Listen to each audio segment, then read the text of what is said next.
এই 5টা নিয়মের অঙ্ক যদি তুমি জানো কনফার্ম তুমি 50 নম্বরের মধ্যে 16 নম্বর অ্যান্সার করতে পারবে। সম্পাদ্য 1, 2 এবং 4 থেকে তুমি নিশ্চিত থাকো কমন আসবে। উপপাদ্য 20 এবং 23 থেকে তুমি 100% কমন পাবা। যে এই টাইপের অঙ্ক থেকে বোর্ড পরীক্ষায় মনে করো যে 10টা বোর্ডের মধ্যে 8টা বোর্ডে অঙ্কটা আসবে। 2026 সালের এসএসসি পরীক্ষার্থীদের জন্য 100% কমন গণিত সাজেশন নিয়ে হাজির হলাম। আমার এই গণিত সাজেশনটা 100% কমন কেন আসবে? কারণ এখানে প্রশ্নগুলোকে আমি টাইপ অনুযায়ী ভাগ করেছি। এই টাইপের বাইরে কোনো প্রশ্ন আসা সম্ভব নয়। এই গণিত সাজেশনটি সকল বোর্ডের জন্য প্রযোজ্য। দেখো আমার সাজেশনের নাম রোড টু মিশন 100 সাজেশন, গণিত সাজেশন। তো এই সাজেশনের নিচে যদি তুমি যাও, দেখো আমার সাজেশনের নিচে লেখা আছে 100 নম্বরের পূর্ণাঙ্গ প্রস্তুতির জন্য রোড টু মিশন 100 সাজেশন প্রস্তুত করা হয়েছে। সাজেশনের প্রশ্নগুলো হুবহু নাও আসতে পারে, তবে সামান্য ঘুরিয়ে একই ধরনের প্রশ্ন পরীক্ষায় আসবে। এই সাজেশন সম্পূর্ণভাবে ফলো করলে প্রশ্ন যেভাবেই আসুক না কেন তুমি উত্তর দিতে সক্ষম হবে ইনশাআল্লাহ। তার মানে তুমি যেভাবেই প্রশ্ন আসুক উত্তর দিতে সক্ষম হবে ইনশাআল্লাহ, যদি তুমি সাজেশনটা সম্পূর্ণ ফলো করো। তোমাদের কিন্তু পরিসংখ্যান থেকে 20 মার্ক তুমি এই বছর অ্যান্সার করতে পারবে। সুতরাং আমরা আগে পরিসংখ্যান নিয়ে আলোচনা করব। তুমি যদি 5টা নিয়মের অঙ্ক পারো তাহলে কিন্তু তুমি নিশ্চিত 16 নাম্বার পাবা, নিশ্চিত 50 নম্বরের মধ্যে 16 নাম্বার পাবা। তার মানে সংক্ষিপ্ত পদ্ধতিতে গড় নির্ণয়, গণসংখ্যা বহুভুজ অঙ্কন, অজীব রেখা অঙ্কন, মধ্যক নির্ণয়, প্রচুরক নির্ণয়, এই 5টা নিয়মের অঙ্ক যদি তুমি জানো কনফার্ম তুমি 50 নম্বরের মধ্যে 16 নাম্বার অ্যান্সার করতে পারবে। দেখো সংক্ষিপ্ত পদ্ধতিতে গড় নির্ণয়, সংক্ষিপ্ত পদ্ধতিতে গড় নির্ণয়ের অঙ্ক কিন্তু দুই ভাবে আসতে পারে। এরকম একটা সব দেয়া থাকতে পারে, বলা থাকবে যে সারণী থেকে সংক্ষিপ্ত পদ্ধতিতে গড় নির্ণয় করো, এইরকম থাকতে পারে অথবা এরকমও থাকতে পারে। মনে করো যে এরকম দেওয়া আছে, বললো যে সংক্ষিপ্ত পদ্ধতিতে গড় নির্ণয় করতে হবে, তুমি আগে এখানের এই তথ্যগুলো থেকে আগে সারণী তৈরি করে নেবে, নিয়ে সংক্ষিপ্ত পদ্ধতিতে গড় নির্ণয় করবে। এইরকম আসবে অথবা এরকম আসবে। নিশ্চিত থাকো প্রত্যেক বোর্ডে 100% সংক্ষিপ্ত পদ্ধতিতে গড় নির্ণয় তুমি কমন পাবে, 100% পাবে।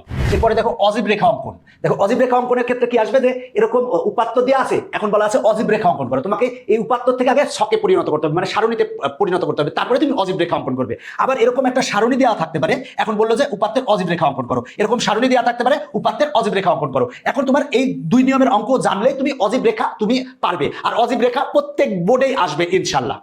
বহুভুজ অঙ্কন, দেখো বহুভুজ অঙ্কনের ক্ষেত্রে এরকম আসতে পারে অথবা এরকম সব দেওয়া থাকা আসতে পারে। দেখো বলা আছে উপাত্তের গণসংখ্যা বহুভুজ অঙ্কন করো, এখানে উপাত্তের গণসংখ্যা বহুভুজ অঙ্কন করতে হবে। তাহলে এই উপাত্তকে আমরা আগে সারণীতে প্রকাশ করবো বা ছকের মাধ্যমে প্রকাশ করবো, তারপরে আমরা গণসংখ্যা বহুভুজ নির্ণয় করবো। অনেক সময় কিন্তু এরকম আসতে পারে যে উপাত্তের গণসংখ্যা বহুভুজ অঙ্কন করো, এরকম ছক দেওয়া আছে, এখন উপাত্তের আমার গণসংখ্যা বহুভুজ নির্ণয় করতে হবে। এটাও কিন্তু তোমাদের প্রত্যেকের বোর্ডে 100% কমন আসবে।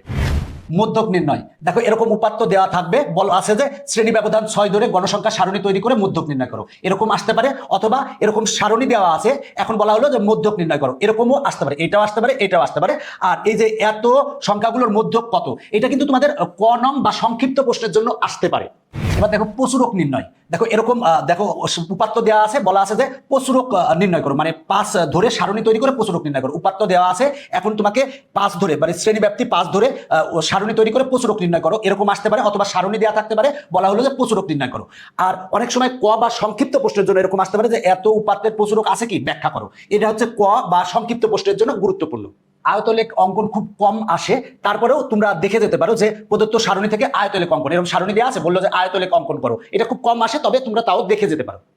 তার মানে দেখো সংক্ষিপ্ত পদ্ধতিতে গড় নির্ণয় আসবেই, তারপরে বহুভুজ অঙ্কন আসবেই, তারপরে অজীব রেখা অঙ্কন আসবেই, মধ্যক নির্ণয় আসতে পারে অথবা প্রচুরক নির্ণয় আসতে পারে, অনেক সময় আয়তলেখ অঙ্কন আসতে পারে, অথবা একটা ছক দিয়ে আছে শুধু সরাসরি গড় নির্ণয় আসতে পারে। তার মানে তুমি এই 5টা নিয়ম যদি তুমি নিয়মের অঙ্ক যদি তুমি ভালো করে পারো, তার মানে তুমি 16 মার্ক পাবে। তোমাদের সৃজনশীলের ক প্রশ্নের জন্য কোনগুলো গুরুত্বপূর্ণ সেগুলো নিয়ে আলোচনা করবো। দেখো এখন একটা গণসংখ্যা সারণী দেওয়া থাকতে পারে, বললো যে মধ্যক শ্রেণীর মধ্যমান নির্ণয় করো, এটা কিন্তু অনেক বোর্ডে আসবে, তুমি দেখে নিও, এটা আসবে। তারপরে এরকম থাকতে পারে যে F1 প্লাস F2 এর মান নির্ণয় করো, এরকম আসতে পারে। তারপরে প্রচুরক শ্রেণীর মধ্যবিন্দু নির্ণয় করো, এরকম আসতে পারে। আবার সংজ্ঞা আসতে পারে, বিচ্ছিন্ন অবিচ্ছিন্ন চলকের সংজ্ঞা লিখো, এটা কিন্তু আসার সম্ভাবনা অনেক বেশি। তাছাড়া কোনো শ্রেণীর উচ্চ সীমা দেওয়া আছে, মধ্যমান দেওয়া আছে, ওই শ্রেণীর নিম্ন সীমা নির্ণয় করো, এটা আসতে পারে।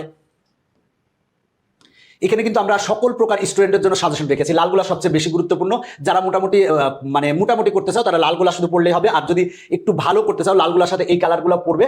আর যদি একেবারে 100 প্রিপারেশন নিতে চাও তাহলে এই নিচের গুলো তোমরা পড়বে, তাহলে সবচেয়ে ভালো হবে। নিচের গুলাও কিন্তু অনেক গুরুত্বপূর্ণ। দেখো নিচের যেগুলো আছে, যে বলা আছে যে শ্রেণীব্যাপ্তি 7 ধরে গণসংখ্যা নিবেশন সারণী তৈরি করো, তারপরে প্রচুরক নির্ণয়ের সূত্রটি লিখো, হাতি কোন ধরনের চলক এবং কেন সেটা লিখো, তারপরে হচ্ছে ক্রমযোজিত গণসংখ্যা সারণী তৈরি করো, এটা আসতে পারে। আর এছাড়া কিন্তু অনেকগুলা বোর্ডে এই যে এই প্রশ্নটা আসতে পারে, সেটা হলো যে বলা আছে যে এই যে উপাত্ত দেওয়া আছে, এখন বলা আছে সংখ্যাগুলোর গড় এত হলে এক্স এর মান নির্ণয় করে। এখানে এক্স দিতে পারে বা ওয়াই দিতে পারে বা যে কোনো কিছু দিতে পারে। আবার এরকমও দিতে পারে যে প্রদত্ত উপাত্ত থেকে 5 শ্রেণী ব্যাপ্তি ধরে গণসংখ্যা সারণী তৈরি করে গড় নির্ণয় করো। এটা হচ্ছে খ বা গ এর জন্য গুরুত্বপূর্ণ।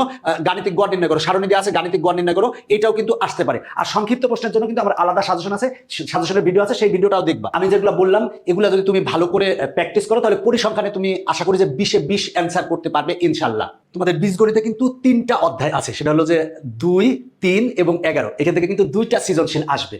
যদি 2 অধ্যায় থেকে প্রশ্ন আসে তুমি নিশ্চিত থাকো ডোমেন রেঞ্জ থেকে আসবে, ডোমেন রেঞ্জ নির্ণয় আসবে, 2 টু দি পাওয়ার n কে সমর্থন করো আসবে। তাছাড়া এই যে এই টাইপের অঙ্কগুলো f of t square equal to f of t to the power -2, এই টাইপের অঙ্কগুলো কিন্তু আসবে। আবার এই সহজ টাইপের অঙ্কগুলো আসতে পারে। তার মানে 2 অধ্যায় থেকে অঙ্ক যদি আসে তাহলে অবশ্যই দেখবা যে ডোমেন রেঞ্জ নির্ণয় 2 টু দি পাওয়ার n কে সমর্থন করে, আর হচ্ছে f of t square equal to f of t to the power -2, এই টাইপের অঙ্ক 100% আসবে।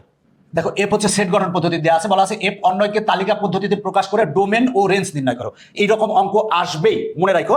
আচ্ছা, একই রকম এটা আসতে পারে, যে এইরকম আসতে পারে, একই রকম, এগুলো একই রকম। এখানে যে 3টা অঙ্ক দেখতেছো একই রকম, জাস্ট একটা যদি পারো তাহলে বাকি এই 2টাও পারবা। এটা একটু আলাদা, একই রকম বলতে পারো, তবে এই একটা অঙ্ক পারলে বাকি অঙ্কগুলো তুমি পারবা। এবার দেখো এই টাইপের অঙ্ক a ইকুয়াল টু দেওয়া আছে পি অফ এ নির্ণয় করে দেখাও যে a এর উপাদান সংখ্যা n হলে পি অফ এর উপাদান সংখ্যা 2 টু দি পাওয়ার n কে সমর্থন করে, 2 টু দি পাওয়ার n কে সমর্থন করে। এই টাইপের অঙ্ক কিন্তু তোমার আসতে পারে এইখান থেকে, এই টাইপের অঙ্ক থেকে। আবার এর মধ্যে দেওয়া থাকতে পারে a ইকুয়াল টু সেট গঠন পদ্ধতি দেওয়া আছে পি অফ এ নির্ণয় করো, এই টাইপের আসতে পারে। আবার এই যে দেখো সেটা হচ্ছে 2 টু দি পাওয়ার n কে সমর্থন করে, এখানে a সমান দেখা যাচ্ছে যে সেট গঠন পদ্ধতিতে দেওয়া আছে, এরকমও আসতে পারে। আবার ক্রস গুণনের এই অঙ্কও কিন্তু আসতে পারে। এখানে কিন্তু লালগুলা সবচেয়ে গুরুত্বপূর্ণ, আর এই যে এই কালারটা হচ্ছে তুলনামূলক কম গুরুত্বপূর্ণ, আর এটা হচ্ছে আরো কম গুরুত্বপূর্ণ। যারা মোটামুটি করতে চাও তারা এটা লালগুলা পড়লে হবে, আর যারা একেবারে ভালো করতে চাও, 100তে 100 পেতে চাও, তাহলে সবগুলা পড়বা। অনেক সময় কিন্তু এই ক্রোমোজোমের অঙ্কগুলো আসে। দেখো এটা ইকুয়াল টু এটা হলে x, y নির্ণয় করো, এটা ইকুয়াল টু এটা হলে p, q নির্ণয় করো। এই অঙ্কগুলো অনেক গুরুত্বপূর্ণ। দেখো এই অঙ্কগুলো x এর মান নির্ণয় করতে বলছে, বা এটা ইকুয়াল টু এটা প্রমাণ করতে বলছে, বা এটা ইকুয়াল টু এটা প্রমাণ করতে বলছে। এই অঙ্কগুলো কিন্তু 3 স্টার, এগুলো হচ্ছে 3 স্টার। তারপরে যদি সময় পাও তাহলে এগুলো পড়তে পারো। তাছাড়া তুমি যদি চাও যে আরো পড়বো তাহলে এই অঙ্কটাও পড়তে পারো। এই অধ্যায় থেকে কিন্তু এই সহজ অঙ্কগুলো অনেক সময় আসে, যে এই অঙ্কগুলো যদিও তোমরা সবাই পারো, বাট এই সহজ অঙ্কগুলো কিন্তু অনেক সময় দিয়ে দেয়। 10টা বোর্ডের মধ্যে 9টা বোর্ডে কিন্তু এই 2টা অঙ্ক থেকে অবশ্যই কমন পাবা ইনশাল্লাহ। এটা কিন্তু সি ইকুয়াল টু সেট গঠন পদ্ধতি দেওয়া আছে, তালিকা পদ্ধতি প্রকাশ করতে বলছে। এটা কিন্তু একটু চেঞ্জও থাকতে পারে, বিভিন্ন রকম থাকতে পারে। তুমি একটা করে তুমি যেরকমই আসুক যাতে তুমি পারো, তবে এই নিয়মের অঙ্ক কিন্তু আসবে, মনে রাখো এই নিয়মের অঙ্ক আসবে। আবার এই অঙ্কটাও কিন্তু আসতে পারে, এই অঙ্কটাও দেখবা যে ম্যাক্সিমাম ক্ষেত্রে আসতে পারে। আর এই যে এওসি কে তালিকা পদ্ধতি প্রকাশ করো, সেট গঠন পদ্ধতি দেওয়া আছে, তালিকা পদ্ধতি প্রকাশ করো, এই তালিকা পদ্ধতি প্রকাশ করো। এই অঙ্কগুলা ক এবং তোমার সংক্ষিপ্ত প্রশ্নের জন্য গুরুত্বপূর্ণ।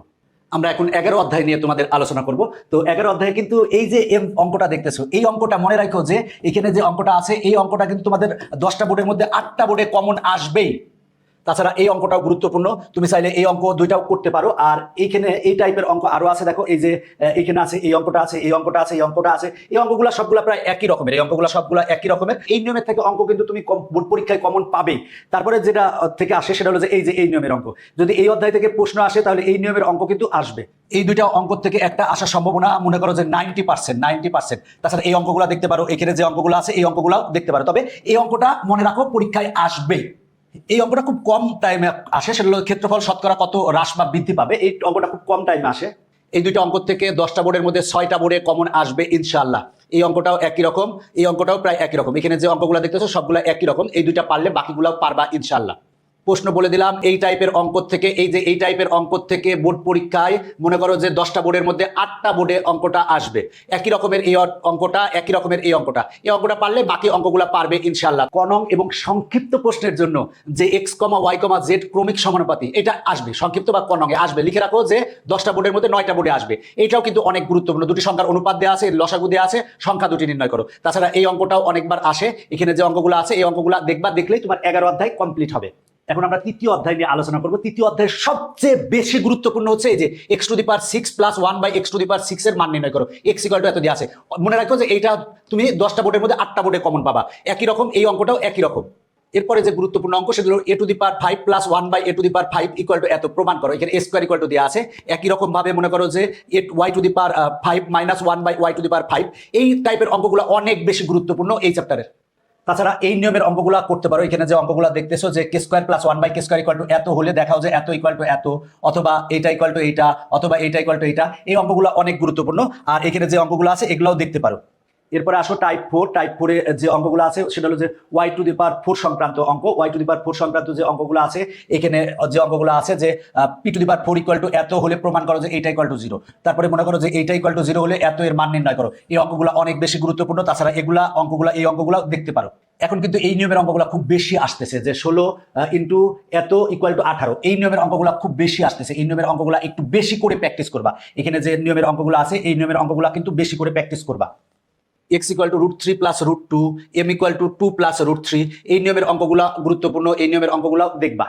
তৃতীয় অধ্যায় থেকে সংক্ষিপ্ত প্রশ্ন বা ক নংয়ের জন্য কোনগুলো আসবে? ক নংয়ের জন্য অবশ্যই উৎপাদকের বিশ্লেষণ আসবে। মনে রাখো উৎপাদকের বিশ্লেষণ, এই যে উৎপাদকের বিশ্লেষণটা দেখতেছো এটা অনেক বেশি গুরুত্বপূর্ণ। দেখে লিখে রাখো যে এটা অনেকগুলা বোর্ডে আসবে। তাছাড়া এই টাইপের উৎপাদকের বিশ্লেষণ p⁴ প্লাস p² - 2কে উৎপাদকের বিশ্লেষণ করো, বা এই যে উৎপাদকের বিশ্লেষণ করো, উৎপাদকের বিশ্লেষণ করো, এই দুইটা তো অনেক গুরুত্বপূর্ণ। তুমি এই পাঁচটার থেকে একটা কমন পাবে ইনশাল্লাহ, সংক্ষিপ্ত অথবা কতে হোক। আর আরো যদি পড়তে চাও তাহলে এগুলো পড়তে পারো, আর নিচে যেগুলো আছে সেগুলোও দেখতে পারো। জ্যামিতি এই সপ্তম অধ্যায় থেকে সম্পাদ্য 1, 2 এবং 4 থেকে তুমি নিশ্চিত থাকো কমন আসবেই। সম্পাদ্য 1-এর এই অঙ্কটা আছে এটা খুব গুরুত্বপূর্ণ। তারপরে সম্পাদ্য 2-এর যেটা আছে সবচেয়ে গুরুত্বপূর্ণ। আর এই সম্পাদ্য 2টা এরকম আসে, তুমি নিশ্চিত থাকো যে সম্পাদ্য 1, 2 থেকে তুমি কমন পাচ্ছই। সম্পাদ্য 4 অনেক বেশি গুরুত্বপূর্ণ, অনেক বেশি গুরুত্বপূর্ণ। লিখে নাও যে 10টা বোর্ডের ভিতর থেকে 8টা বোর্ডে সম্পাদ্য 4 আসছে। আর তাছাড়া এটাও সম্পাদ্য 4 একটু চেঞ্জ করে আসতে পারে, সেটার জন্য দেওয়া আছে। সম্পাদ্য 5 একটু তুলনামূলক কম গুরুত্বপূর্ণ। ট্রাপিজিয়াম অঙ্কনের যে সম্পাদ্যটা আছে এটা অনেক বেশি গুরুত্বপূর্ণ, অনেক বেশি গুরুত্বপূর্ণ। তারপরে দেখো এখানে যে সম্পাদ্য আছে, এই যে এখানে যে সম্পাদ্য দেখতেছো এই সম্পাদ্যগুলো অবশ্যই ভালো করে পড়বা, এতে তোমাদের জন্য অনেক ভালো হবে। দেখো সেটা হলো যে পি সমান দেওয়া আছে, কোণ x ইকুয়াল টু দেওয়া আছে, একটি রম্বস আঁকো যার পরিসীমা 3p, একটি কোণ দেওয়া আছে। খুবই গুরুত্বপূর্ণ, খুবই গুরুত্বপূর্ণ, লিখে রাখো। এইটা অনেক গুরুত্বপূর্ণ। একটি ত্রিভুজের পরিসীমা p ইকুয়াল টু এত, ত্রিভুজটির পরিসীমা সমান, পরিসীমা বিশিষ্ট একটি বর্গ অঙ্কন করো, এটা আসতে পারে। তাছাড়া এটাও দেখতে পারো। সমবাহু ত্রিভুজ অঙ্কন সংক্রান্ত যে সম্পাদ্যটা আছে অনেক গুরুত্বপূর্ণ, অনেক গুরুত্বপূর্ণ। এটাকে তুমি 6 স্টার দিতে পারো। তারপরে সম্পাদ্য 3, বা তারপরে হচ্ছে সম্পাদ্য অনুশীলনী 7.1-3, এগুলা দেখতে পারো। বোর্ড পরীক্ষা কিন্তু এটা কমন পাবা যে পেন্সিল কম্পাসের সাহায্যে 75 ডিগ্রি ও 105 ডিগ্রি আঁকো, আসবেই। তুমি লিখে রাখো যে এটা আসবেই, এটা আসবেই। তারপরে s ইকুয়াল টু এত হলে একটি সমবাহু ত্রিভুজ আঁকো যার প্রতি বাহুর দৈর্ঘ্য s/3 সমান। তারপরে বি কর্ণ বিশিষ্ট বর্গ অঙ্কন করো, বর্গ অঙ্কন করতে আসতে পারে, রম্বস অঙ্কন আসতে পারে। এই কয়টা পড়লে তুমি ক নং পাওয়ার সম্ভাবনা আছে। যদি চাও তাহলে এগুলাও পড়তে পারো, আর এখানে যেগুলো আছে সেগুলাও পড়তে পারো। এখন আমরা বৃত্ত অধ্যায় নিয়ে আলোচনা করব। তুমি নিশ্চিত থাকতে পারো উপপাদ্য 20 এবং উপপাদ্য 23 থেকে 100% একটা আসবে, 100% একটা আসবে। সেটা হলো উপপাদ্য 20 এবং 23 থেকে তুমি 100% কমন পাবা। উপপাদ্য 24 এবং উপপাদ্য 25 অনেক অনেক বেশি গুরুত্বপূর্ণ, এই দুইটা অবশ্যই পড়বা। তাছাড়া অনুশীলনী 8.2-এর 4-এর খ নং অনেক বেশি গুরুত্বপূর্ণ। এখানে যে দুইটা উপপাদ্য আছে এই দুইটা উপপাদ্য দেখবা। আর তুমি যদি চাও তাহলে এখানে যেগুলো আছে সেগুলোও দেখতে পারো। উপপাদ্য 18, উপপাদ্য 19 অনেক বেশি গুরুত্বপূর্ণ। তারপরে উপপাদ্য 17, তারপরে 8.1-এর 7 নং, উপপাদ্য 17-র বিপরীত, এগুলোও পড়তে পারো। তবে এখানে উপপাদ্য 18 এবং 19 অনেক বেশি গুরুত্বপূর্ণ। তোমার বোর্ড পরীক্ষায় ক নংয়ের জন্য বা সংক্ষিপ্ত প্রশ্নের জন্য 100% এই দুইটা উপপাদ্য থেকে একটা আসবেই। 100% লিখে নিতে পারো যে বৃত্তের ব্যাসী বৃহত্তম জ্যা আর অর্ধবৃত্তস্থ কোণ এক সমকোণ, এই দুইটা থেকে 100% একটা আসবেই। কেন্দ্রস্থ কোণ ও বৃত্তস্থ কোণের সংজ্ঞা দাও, এটা অনেক বেশি গুরুত্বপূর্ণ। তাছাড়া বৃত্তের পরিধি নির্ণয় করো, এটা কম আসে। তারপরে এইখানে যেগুলো আছে এগুলো পড়তে পারো, আর এখানে যেগুলো আছে সেগুলোও পড়তে পারো। তবে এই চ্যাপ্টারে ক এবং সংক্ষিপ্ত প্রশ্নের জন্য এই তিনটা সবচেয়ে গুরুত্বপূর্ণ, এই তিনটা থেকে একটা কমন পেতে পারো। উপপাদ্য 26, 27 অনেক গুরুত্বপূর্ণ, পরীক্ষায় কিন্তু অনেক সময় আসে। তাছাড়া এখানে যেগুলো আছে সেগুলোও দেখতে পারো, আর এই পাশে যেগুলো আছে এখানকার গুলাও দেখতে পারো। পরিবৃত্ত অঙ্কন, তারপরে অন্তবৃত্ত অঙ্কন, তারপর বহির্বৃত্ত অঙ্কন, এগুলো সম্পাদ্যের জন্য অনেক গুরুত্বপূর্ণ। ত্রিকোণমিতির সবচেয়ে বেশি গুরুত্বপূর্ণ হচ্ছে সমীকরণ দেওয়া থাকে সেটা সমাধান করতে বলে, এটা কিন্তু সবচেয়ে বেশি গুরুত্বপূর্ণ। যে দেখো এই একটা সমীকরণ দেওয়া আছে, বলা আছে থিটার মান নির্ণয় করো, মানে সমাধান করে। দেখো এখানে একটা সমীকরণ দেওয়া আছে, এখন বলা আছে সমাধান করো, তারপরে যে থিটার মান নির্ণয় করো। এই অঙ্কগুলো অনেক বেশি গুরুত্বপূর্ণ খ এবং গ এর জন্য। ত্রিকোণমিতির সবচেয়ে গুরুত্বপূর্ণ অঙ্ক হচ্ছে সমীকরণ সমাধান, চাইলে তুমি এগুলাও পড়তে পারো। এই অঙ্কগুলা মোটামুটি গুরুত্বপূর্ণ, কারণ এই অঙ্কগুলো তোমাদের পাঠ্য বইতে আছে, দেখবা যে এই অঙ্কগুলা সেটা হলো যে এইটা ইকুয়াল টু 3 ইকুয়াল টু এইটা হলে প্রমাণ করো যে এইটা ইকুয়াল টু এটা, মানে এ আর বি এর মান নির্ণয় করতে হয়, বা এক্স আর ওয়াই এর মান নির্ণয় করতে হয়। এই অঙ্কগুলাও দেখতে পারো। 9.1 এর সবচেয়ে গুরুত্বপূর্ণ অঙ্ক হলো যে এইটা ইকুয়াল টু এইটা হলে এটা প্রমাণ করো। তোমাদের 9.1 এর অঙ্ক অনেক বেশি গুরুত্বপূর্ণ, এই অঙ্কটাও গুরুত্বপূর্ণ। আর এখানে যে অঙ্কগুলো আছে সেগুলোও দেখতে পারো। এখানে যে অঙ্ক দেখতেছো এই দুইটা অঙ্ক অনেক বেশি গুরুত্বপূর্ণ, আর এই অঙ্ক দুইটা কয়ের জন্য আসে। তাছাড়া এখানে যে দুইটা অঙ্ক দেখতেছো, এখানে যে অঙ্ক আছে, এখানে যে দুইটা অঙ্ক আছে, এই দুইটা অনেক গুরুত্বপূর্ণ অঙ্ক। তোমাদের 10টা বোর্ডের মধ্যে 8টা বোর্ডে কিন্তু এই নিয়মের অঙ্ক আসবে, এই নিয়মের অঙ্ক আসবে। দেখো এইটা ইকুয়াল টু এইটা প্রমাণ করতে বলে বা এইটা প্রমাণ করতে বলতে পারে। তবে এখানে যে অঙ্কগুলো দেখতেছো এই অঙ্কগুলো সবগুলো একই নিয়মের অঙ্ক, এটা তোমাদের পাঠ্য বইয়ের উদাহরণের অঙ্ক। তাছাড়া এখানে যে অঙ্কটা আছে অনেক গুরুত্বপূর্ণ, এই অঙ্কগুলোও দেখতে পারো। ত্রিকোণমিতির সংক্ষিপ্ত প্রশ্নের জন্য এই 3টা অঙ্ক অনেক বেশি গুরুত্বপূর্ণ। এখানে যে 3টা অঙ্ক দেখতেছো এই 3টা অঙ্ক অনেক বেশি গুরুত্বপূর্ণ। তাছাড়া এই অঙ্কগুলো অনেকবার আসে, আর যদি পারো এই অঙ্কগুলোও দেখতে পারো সংক্ষিপ্ত প্রশ্ন বা ক নঙের জন্য। পরিমিতির থেকে কিন্তু একটা সৃজনশীল আসবে। তো বিগত বছরের বোর্ড প্রশ্নগুলো যদি বিশ্লেষণ করো দেখবা যে পাইপের লোহার ওজন কত, এই অঙ্কটা সবচেয়ে গুরুত্বপূর্ণ। পরিমিতির সবচেয়ে গুরুত্বপূর্ণ অঙ্ক হচ্ছে এইটা। এছাড়াও সমগ্র তলের ক্ষেত্রফল নির্ণয় করো সিলিন্ডারের ক্ষেত্রে, বা এখানে যে অঙ্কগুলো আছে এগুলো দেখতে পারো।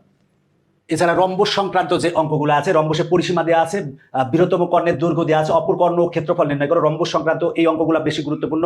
আর এখান থেকে কিন্তু ট্রাপিজিয়ামের অঙ্ক কিন্তু প্রতি বছর আমরা দেখতে পাই যে ট্রাপিজিয়ামের অঙ্কটা আসে, যে একটা ট্রাপিজিয়াম দেওয়া আছে, এরকম ট্রাপিজিয়াম দেওয়া আছে, বিভিন্ন তথ্য দেওয়া আছে, বলা হলো যে চতুর্ভুজটির ক্ষেত্রফল নির্ণয় করো। এটা অনেক বেশি গুরুত্বপূর্ণ। সামান্তরিকের অপর কর্ণের দৈর্ঘ্য নির্ণয় করো গুরুত্বপূর্ণ। তাছাড়া এই দুটো অঙ্ক গুরুত্বপূর্ণ। বৃত্ত সংক্রান্ত যে অঙ্কগুলো আছে এই যে এই অঙ্কগুলা খুবই গুরুত্বপূর্ণ। যে বলা আছে যে বৃত্তের বলা আছে যে একটি বৃত্তের ব্যাসার্ধ এত সেন্টিমিটার হলে বৃত্তের ক্ষেত্রফল ও ওই বৃত্তে অন্তর্লিখিত বর্গের ক্ষেত্রফলের পার্থক্য নির্ণয় করো, খুবই গুরুত্বপূর্ণ। তারপর চাকাটিতে অন্তর্লিখিত বর্গক্ষেত্রের বাহুর দৈর্ঘ্য নির্ণয় করো। এখানে যেগুলো আছে এই বৃত্ত সংক্রান্ত যে অঙ্কগুলো আছে এই অঙ্কগুলো এগুলো দেখতে পারো। আয়ত এবং বর্গ সংক্রান্ত যে অঙ্কগুলো আছে এখানে এই অঙ্কগুলো দেখতে পারো, এগুলো মাঝে মাঝে আসে। আয়তাকার ঘনবস্তু ও ঘনক সংক্রান্ত এখানে যে অঙ্কগুলো আছে এই অঙ্কগুলো খুবই গুরুত্বপূর্ণ, এই অঙ্কগুলো বেশি করে দেখবা। তাছাড়া সময় পেলে এই অঙ্কগুলো দেখবা, আর এই নিচের অঙ্কগুলো দেখতে পারো, দেখলে তোমার জন্য অনেক ভালো হবে। এখানে যে অঙ্কগুলো আছে এই অঙ্কগুলো দেখবা। ক নং বা সংক্ষিপ্ত প্রশ্নের জন্য এই 3টা সবচেয়ে বেশি গুরুত্বপূর্ণ। বিশেষ করে দুটি বাহুর দৈর্ঘ্য দেওয়া আছে আর এদের অন্তর্ভুক্ত কোণ দেওয়া আছে, ত্রিভুজটির ক্ষেত্রফল নির্ণয় করো। আবার বিষম বাহুর ক্ষেত্রে মানে 3টা বাহুর দৈর্ঘ্য দেওয়া আছে, এখন বলা আছে ত্রিভুজটির ক্ষেত্রফল নির্ণয় করো। এটা যদি এখানে দেওয়া নাই, বাট তারপরে ওইটা দেখবা, কারণ ওইটা আমি সংক্ষিপ্তে আলাদা যে সাজেশন দিয়েছি সেই সাজেশনে দেওয়া আছে। সংক্ষিপ্ত প্রশ্ন এবং ক নং প্রশ্নের জন্য এখানে যেগুলো দেওয়া আছে এগুলো বেশি করে প্র্যাকটিস করবা।